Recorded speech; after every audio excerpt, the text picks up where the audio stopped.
بسم الله الرحمن الرحيم waxaa hadda si toos ah u hadlay Cabdikariin Axmed Mooge oo isagu ah maayarka caasimadda Hargeysa masiibadan caawa ku habsatay suuqa Waaheen ee bartamaha magaalada Hargeysa waa kan maayarkii oo isagu hadda la hadlay saxaafadda Somaliland saacad oo hadda ah 1:20 daqiiqo ayuu si toos ah maayarku khadka ugu jiraa ku soo dhawaada dhageystana hadalka maayarka iyadoo hore u hadleen madaxweynaha Somaliland madaxda xisbiyada qaranka Somaliland mas'uuliyiinta sarsare ee Somaliland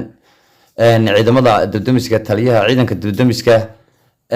saraakiil sarsare oo kamid ah madaxda Somaliland gabi ahaanteedba